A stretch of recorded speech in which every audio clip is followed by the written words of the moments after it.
Another aspect of the Brookstone community that has truly inspired me is the rich diversity of our student population. Our school reflects a beautiful tapestry of God's image bearers, with 95% of our students being children of color, from 67% African Americans to 28% Asian Americans to 2% Hispanic Americans. Along these lines, approximately 1 in 7 Mecklenburg County residents are immigrants. And over the last 5 to 6 years, we have seen Brookstone's immigrant population grow, which includes families who have ties to Africa, Latin America, Myanmar, Nepal, and Vietnam. As a matter of fact, Brookstone has a long and committed relationship with the Montagnard families who have immigrated to Charlotte from Vietnam many years ago. And we'd like to share more with you about their amazing journey to the U.S. and what the Lord is doing in the lives of their families.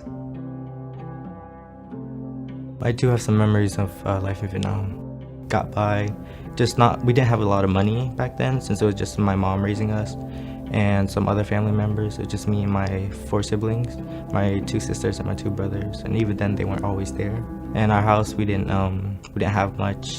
We just stayed with each other until we got to America, where I think my dad brought us here. The Montagnards are from the Central Highlands of the nation of Vietnam. They're the indigenous peoples of the Central Highlands. They lived there for hundreds and hundreds of years in relative isolation. When the French came in, they found that land was very good for growing coffee and tea. So they started going up and building, making plantations and getting the Montagnards to work the plantations, to do other things like building roads. In 1986, the first Montagnards came to North Carolina, about 200 in all, and resettled in Charlotte, Raleigh, and Greensboro. There are more Montagnard people living in North Carolina than any other place in the world outside of Vietnam. Fall of 2014, we had a group of about a dozen students and me come to Brookstone. When I came to Brookstone, it was a little bit different because it was a smaller class with 1 class per grade. I was able to get close to the classmates and they were really good friends.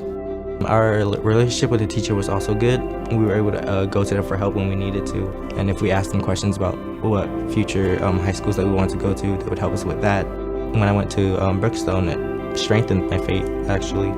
It just helped me know more about God, helped me connect with Him, and along with other people that also knew Him.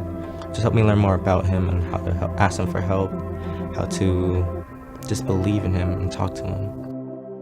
Throughout the years, we also had plays during our time at Brookstone, and I was able to help out. I was able to play a part in a few of them, but most of the time I got to help with the art, all the background, all the decorations, all that stuff. It was really fun. But the thing I really want to do and focus on in college is digital media and digital animation.